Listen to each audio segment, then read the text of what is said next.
ગંગા, જમુના અને સરસ્વતીના ત્રિવેણી સંગમ એવા પ્રયાગરાજ ખાતે 13 જાન્યુઆરીથી કુંભ મેળાની શરૂઆત થઈ ગઈ. 29 ફેબ્રુઆરી સુધી આ કુંભ મેળો ચાલશે અને 13 જાન્યુઆરીએ સંક્રાંતિના મહાપર્વ ઉપર 3,50,00,000 લોકોએ અમૃત સ્નાન કર્યું. અને એટલા માટે જ આ કુંભ મેળો જે છે એ નેશનલ નહીં પણ ઇન્ટરનેશનલ કુંભ મેળો કહેવાઈ રહ્યો છે. કારણ કે ન માત્ર ભારતમાંથી, દેશમાંથી પણ બીજા અન્ય દુનિયાભરમાંથી, દેશ વિદેશમાંથી પણ લોકો જે છે પ્રયાગરાજ ખાતે કુંભ મેળાની અંદર આવી રહ્યા છે, શાહી સ્નાન કરી રહ્યા છે, અમૃત સ્નાન કરી રહ્યા છે. ભારતીય પરંપરાને જોઈ છે, જાણે છે, એટલા માટે તેઓ કુંભમાં આવી રહ્યા છે. અને 29 ફેબ્રુઆરીએ કુંભ મેળો પૂરો થતા અંદાજે 45 કરોડ લોકો આ કુંભ મેળાની મુલાકાત લેશે, શાહી સ્નાન કરશે. એવું આખું જ આયોજન સરકાર દ્વારા કરવામાં આવ્યું છે. કારણ કે પ્રયાગરાજની અંદર આ કુંભ મેળામાં ન માત્ર મનુષ્ય પણ ખુદ દેવી દેવતાઓ જે છે શાહી સ્નાન કરવા માટે આવે છે.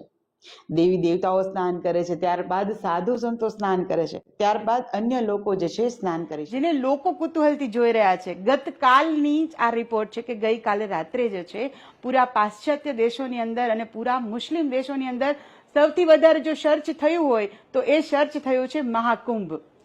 કુંભનું થોડુંક એક ટૂંકો હું તમને વર્ણન કરું કે જે સમુદ્ર મંથન થયું અને દેવતાઓ અને દાનવો વચ્ચે જે પણ અમૃતને લઈને છીનાઝપટી થઈ, તો આ અમૃતની છીનાઝપટીને લીધે પૃથ્વી ઉપર કેટલાક ટીપાઓ જે છે જ્યાં પણ પડ્યા એ સ્થાન તીર્થ સ્થાનો ગણાય છે. અને એ સ્થાનોની અંદર સ્નાન કરવું, દાન કરવું, એનાથી પાપો, દોષોની મુક્તિ થાય છે અને મોક્ષની પ્રાપ્તિ થાય છે. અને ઘણા બધા આપને પણ પ્રશ્ન હશે, કારણ કે આજકાલ જ્યાં જુઓ ત્યાં જે પણ સાંભળો તે આપણી આજુબાજુ બધી જ જગ્યાએ મહાકુંભ જ આપણને સંભળાય છે અને દેખાય છે. તો શું છે મહાકુંભ? અને મહાકુંભના પણ 3 પ્રકારો છે. ક્યારે ક્યારે મહાકુંભ આવે છે અને મહાકુંભમાં સ્નાન કરવાની શું વિશેષતાઓ છે, આ બધું જ જણાવવા માટે થઈને આપણી સાથે છે સારદા મઠથી જગતગુરુ શંકરાચાર્યના શિષ્ય શ્રી પૂજ્ય બ્રહ્માચારી નારાયણનંદજી આપણી સાથે છે. સ્વામીજી, આપનું સ્વાગત છે દ્વારકા ટુડેમાં. આપના ચરણોમાં વંદન.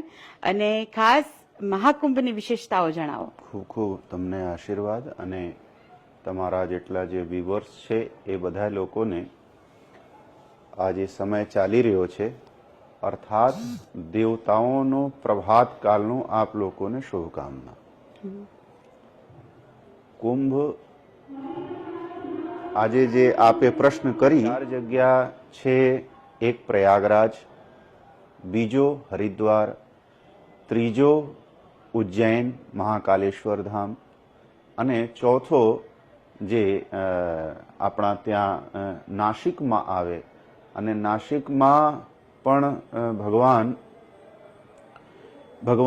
ભગવાન શિવજીનો ધામ એવા એ નાસિક ક્ષેત્રનો આ આપણે જાણીએ છીએ. તો આ 4 જગ્યાઓ છે. એ 4 જગ્યાઓ ઉપર પૂર્ણ મહાકુંભ પડે. 4 જગ્યાઓમાં 2 જગ્યાઓ જે હરિદ્વાર અને પ્રયાગરાજ, એ 2 જગ્યાઓ ઉપર 6 વર્ષે એ અર્ધકુંભ આવે. તો આપણે જેવો નવા વર્ષ બનાવીએ ને, તો નવા વર્ષમાં દિવસ આવે, ચૈત્રમાં આપણે નવા વર્ષ બનાવીએ. ગુજરાતી આપણા બધા લોકો જે છે એ કારતકમાં નવા વર્ષ આપણે મનાવે. તો આ દેવતાઓનો પ્રભાત કાળ છે.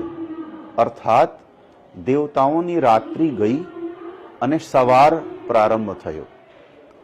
સવારમાં અત્યારે બ્રહ્મ મુહૂર્ત કાલ એ લોકોનો ચાલે છે. જ્યારે સૂર્ય મકર રાશિમાં પ્રવેશ કરે ત્યારે એ લોકોનું ઉત્તરાયણ આપણા ત્યાં લાગુ થાય. ઉત્તરાયણ અને દક્ષિણાયણ એ 2 અયનો છે, 6 મહિનામાં. આપ લોકો સનાતન ધર્મના જેટલા બધા લોકો માનનારા લોકો છે એ લોકો પાસે સૃષ્ટિ કેટલા વર્ષ જૂની છે એ છે. આપણા શાસ્ત્રોમાં આપણે શુક્લ પક્ષ અને કૃષ્ણ પક્ષ એ 2 પક્ષ ચંદ્રના કારણે આપણે કરતા હોઈએ કે શુક્લ પક્ષ છે અને કૃષ્ણ પક્ષ છે. અને ભગવાન સૂર્યના અયન પરિવર્તિત થાય કે એ જ્યારે દક્ષિણાયન હોય ત્યારે દેવતાઓનો રાત્રિ પ્રારંભ થઈ જાય. અને જ્યારે ઉત્તરાયણ હોય તો દેવતાઓનો પ્રભાત કાલ પ્રારંભ થઈ જાય, અર્થાત દેવતાઓનો દિવસ. એટલે ઉત્તરાયણમાં દાન ધર્મ કરવું અર્થાત દેવ કર્મ કરવું. દેવ કર્મ, દેવ કર્મમાં દેવતાનો કર્મ એ હોય કે જે આપવાથી મન પ્રસન્ન થતો હોય, આપવાથી મન પ્રસન્ન થતો હોય એવા દેવ કર્મ હોય. અને લેવામાં મન પ્રસન્ન નહીં થાય, એ લેનારા લોકોને મન પ્રસન્ન થાય. અને આપ જ્યારે એક્સપેક્ટેશન કોઈને કરો કે તમે મને આ આપી દો, આ આપી દો, એ એક્સપેક્ટેશન દુઃખનો કારણ છે. એ પ્રભાતકાલ અર્થાત દેવતાઓનો કાલથી આપણે જાણતા હોઈએ કે ભાઈ આપવું જોઈએ. જેટલા લોકોને સંસારમાં દેવતાઓનો કામમાં આપણે સહભાગી થઈને રહેવું, એ આપણું કલ્ચર છે. તો આપે સાંભળ્યું કે 4 જગ્યાઓમાં પડે, 4 જગ્યાઓમાં 12 વર્ષ પછી એક સર્કલ પૂરો થાય. 12 વર્ષમાં એક સર્કલ પૂરો થાય. તો એક જગ્યા ઉપર જયારે કુંભ પડે તો એ 12 વર્ષે આવે. ફિર 12 વર્ષ પછી બીજા જગ્યા, ફિર 12 વર્ષ પછી એવા કરીને એક જગ્યા ઉપર આવતા આવતા એને 12 વર્ષ થાય. પણ 3 થી 4 વર્ષમાં એ 4 જગ્યાઓમાં આપણું કુંભ પડે. અને એક યોગ બને કે એક જગ્યા જયારે આ 12 વર્ષ છે એ 12 વર્ષ થાય. 12 વર્ષનો એક સર્કલ, એ 12 સર્કલ થાય જયારે, ત્યારે એક યોગ બને, જે પૂર્ણ મહાકુંભ તરીકે આ વખતે લોકો જાણે છે કે ભાઈ પ્રયાગરાજમાં એકદમ ઓહો. તો એ આપણા લોકોના લાઈફમાં પેલો આવ્યો છે. તો ખરેખર આપણે સ્નાન કરવું, દાન કરવાથી, સ્નાન કરવાથી, દાન કરવાથી, એ આપણી પરંપરામાં છે એવું નહીં. આ સ્નાન અને દાન સંસારની જેટલી બધી પરંપરાઓ છે, ખિસ્ત્રીઓ હોય એ એના બકેટ બનાવીને રાખે, લોકોને સ્નાન કરે, પછી એને બપ્તિસ્મ એ લોકો બોલતા હોય કે પાણીનો છાંટે કરે કે ભાઈ તું પવિત્ર થઈ ગયું. ભાઈ અહીંથી તે છે, અહીંયા ભગવતી માતા ગંગા, માં યમુના અને માતા સરસ્વતી, એ ત્રણેયની ત્રિવેણીમાં અહીંયા પડે છે પ્રયાગરાજમાં. પ્રયાગરાજનો જે કુંભ છે ને, એમનું મહાત્મ્ય શું કામ વધી જાય છે? પ્રયાગરાજમાં 3 દેવીઓ છે. 3 દેવી છે. એક માં ગંગા છે, જો સતત પ્રવાહીશીલ હોય, કર્તવ્યની દેવી છે. અને આપણે કહીએ કે બધા પાપનું હરનારી દેવી છે. તો જ્યારે પાપ હરણ થાય, પાપનું હરણ થાય, અને માતા યમુના છે, એ ભક્તિની દેવી છે. માતા યમુના ભક્તિની દેવી છે. અર્થાત ભગવાન દ્વારકાનાથ યમુનાના કાંઠા ઉપર એમના જન્મ થયા, યમુનાના કાંઠા ઉપર એમનું પાલન પોષણ થયું. તો ઈ માતા યમુના જે છે એ ભક્તિની દેવી છે. અને ઈ ભક્તિ ક્યારે? અને માતા સરસ્વતી, આપણા ત્યાં માં સરસ્વતી વિદ્યાની દેવી છે. તો માં સરસ્વતી જ્ઞાનની દેવી, વિદ્યાની દેવી. અર્થાત જ્યારે તમારામાં જ્ઞાન આવે, બે બાજુથી તમે કહી શકો છો, જ્યારે તમારામાં જ્ઞાન આવે તો ભગવાનની ભક્તિ આવી જશે. ભગવાનની ભક્તિ આવી જશે, તમે સર્વ પાપોથી મુક્ત થઈ જશો. અને ભગવાન માં ગંગા ક્યાં, ભગવાન શિવને ક્યાં વિરાજે છે? શીશ ઉપર વિરાજમાન હોય. એટલી પવિત્ર, પરમ પવિત્ર. અર્થાત તમારો અંતઃકરણ એકદમ પવિત્ર થઈ જાય. અંતઃકરણ પવિત્ર થયો, તમારામાં તમારી ઉદ્યોગ પવિત્ર થઈ, તો તમારો સ્વભાવતઃ મુક્તિ. મુક્તિ કોને કહીએ? અર્થાત સમસ્યાઓથી મુક્તિ થઈ જાય, દુઃખથી મુક્તિ થઈ જાય, અનેક જાતનો ક્લેશથી મુક્તિ થઈ જાય, અનેક જાતનું જન્મ મરણ આદિ જે દુઃખ છે એનોથી મુક્તિ થઈ જાય. એટલે પ્રયાગરાજમાં એ 3 દેવીઓ છે જે સાક્ષાત ભક્તિ, જ્ઞાન અને મુક્તિ. ત્યાં જાઓ, એમના ખોડામાં બેહો તો એ 3 આપી દે. એક ઈ, અને બીજા હરિદ્વારમાં કેવલ માં ગંગા મળે. જયારે કુંભ પડે તો માં ગંગા એકલી મળે. અને અહીંયા ઉજ્જૈનમાં ભગવાન શિવ અને માતા છિપ્રા મળે છે. અને નાસિકમાં માતા ગોદાવરી મળે.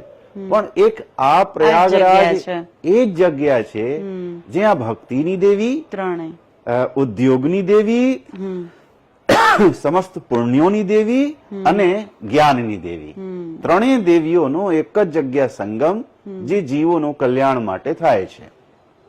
તો એ પ્રયાગરાજ કે જ્યાં 3 કરોડથી વધારે લોકોએ સ્વામીજી ખાસ જે મહાકુંભની વાત આવે છે અને મોક્ષની વાત જે કરી સ્વામીજીએ કે સર્વ પાપોમાંથી જ્યારે ગંગાનું સ્મરણ કરીએ, ગંગા સ્મરણ માત્રથી મોક્ષ મળે, એટલે છેલ્લે શું રહી જવાનું છે કે રાખ જ રહી જવાની છે. ને જે રાખનો શણગાર કરે છે નાગા સાધુઓ એમ અને અખાડા અને રવડી ને એ બધું શું છે કે જે ખાસ કુંભ વખતે જ આપણે જોવા મળે છે.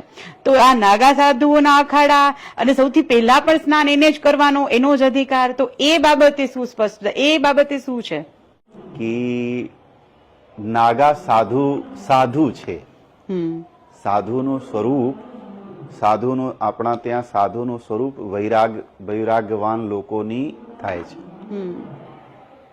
તો સાધુ એટલે ઈ સાધન કરે છે પોતાના ઇન્દ્રિયો ઉપર. અને જ્યારે આપણા ત્યાં સંન્યાસ દીક્ષા થાય ને, તો સંન્યાસ દીક્ષામાં બધું આવરણ નીકળી જાય, બધું આવરણ. એટલે જેને આપ લોકો નાગા કહો છો કે ભાઈ એ કપડા નથી પહેરતા, તો જ્યારે આ સંન્યાસ થાય ત્યારે એ ગુરુ બધું કાપડ લઈ લે અને એમને એક હાથમાં દંડ અને એક કોપીન આપી દે કે બેટા તું તારો ભરણ પોષણ આનાથી કરજે. પણ આપણા ત્યાંની આ પરમહંસ પરંપરા છે કે કોઈ જાતનું દિકઃ અંબર યસ સહ દિગંબર. દિક અર્થાત આકાશ, આકાશ જ જેનું વસ્ત્ર છે એ દિગંબર છે. એટલે તમે જો જોવો છો આ નાગાઓને દિગંબર રૂપમાં, તો એ નંગા અર્થ એનો ન કહેવાય કે ભાઈ આ નગ્ન છે, નગ્ન નહીં. એ અંબર અર્થાત આ આખા આકાશને પોતાનો વસ્ત્ર સમજે છે કે ભાઈ આ આકાશ જ વસ્ત્ર મારો છે, તો એ દિગંબર. અને કોઈ પણ વસ્તુ પ્રત્યે મોહ ન હોય, જેમને કોઈ અટેચમેન્ટ, કારણ કે સંસારમાં રહો છો તો તમને કોઈ પણ વસ્તુનો મોહ લાગે છે. અને આપ લોકો જે એમના પાસે જે ભસ્મ જો છો, એ ભસ્મ આપણા બધાની પ્રતીક હોય કે ભાઈ આ શરીર જે છે એ ભસ્મીભૂત થઈ જવાનું છે. આ શરીરથી તમે બહુ જાજા મોહ પાલો છો, આ શરીરના રિલેટિવથી તમે એટલા બધા અટેચ્ડ થઈ જાઓ છો, જે અટેચમેન્ટ તમને હેરાન કરે છે, જે અટેચમેન્ટ તમને પરેશાન કરે છે. તો આ લોકોનો પ્રતીક છે આ ડિટેચ થવાની. અને બીજું કે ભગવાન શિવ ભસ્મીનું ધારણ કરે છે અને આ બધા લોકો બે વસ્તુઓમાં અંબર તરીકે અર્થાત બાહ્ય શરીરમાં ભગવાન શિવનું ધ્યાન કરીને એમનું સ્વરૂપનું ધ્યાન અને હૃદયમાં ભગવાન નારાયણનું ધ્યાન કરી અને એ જ્ઞાનથી નારાયણ સુધી પહોંચવાનું, અર્થાત ભક્તિથી નારાયણ સુધી પહોંચવાનું આ એક યાત્રા છે.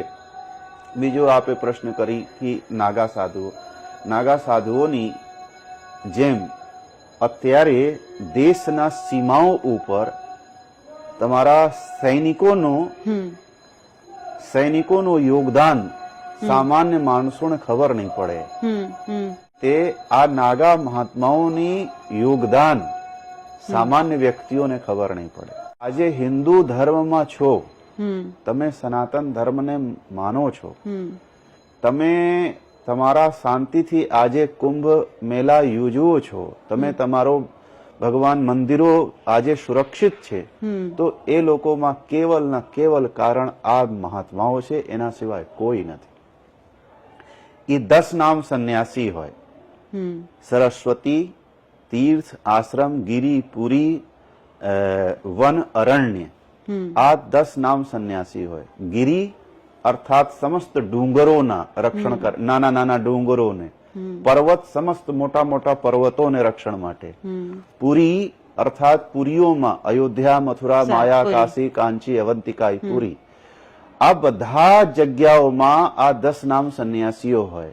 તો આ જે નાગાઓ આપ જોઈ રહ્યા છો એ 10 નામમાં વેચાયેલા હોય. અને ભગવાન શંકરાચાર્યજીની એક દૂરદર્શિતા હતી કે આ લોકો બધા વનોમાં નિવાસ કરતા હતા.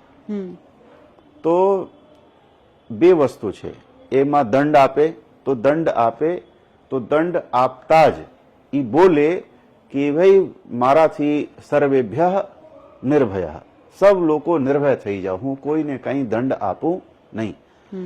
તો સૌ લોકોને નિર્ભય કરનાર આ વસ્તુ છે. એવી પરિસ્થિતિ આવી આ દેશમાં કે બીજા ધર્મોના લોકો આ દેશ ઉપર અનેક પ્રકારના ષડયંત્રો ત્યારે પણ કરતા હતા, અત્યારે પણ કરે છે.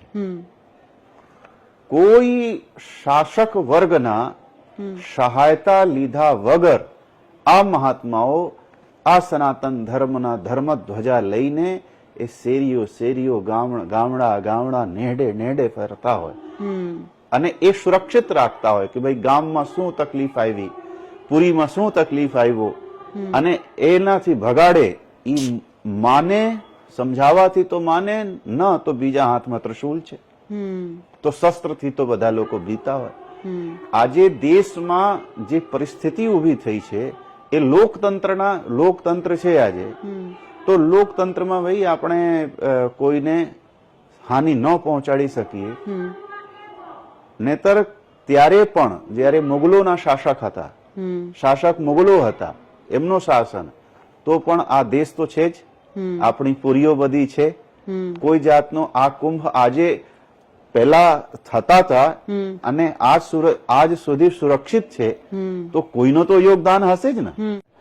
તો લોકોનું શાસન એક પર્ટિક્યુલર જગ્યાઓ ઉપર થયા છે. સનાતન સંસ્કૃતિ ઉપર કોઈનો શાસન આજ સુધી થયો નથી. લાલચ, લોભ, ક્રોધના કારણે જે લોકો પહેલા હિન્દુ આપણા સમાજથી મુસ્લિમમાં કન્વર્ટ થઈ ગયા, હિન્દુઓથી ક્રિશ્ચનોમાં કન્વર્ટ થઈ ગયા, તો એ કન્વર્જન લોભ, લાલચ અને છલ પ્રપંચના કારણે છે. એના સિવાય કોઈ બીજો એનું કારણ નહીં.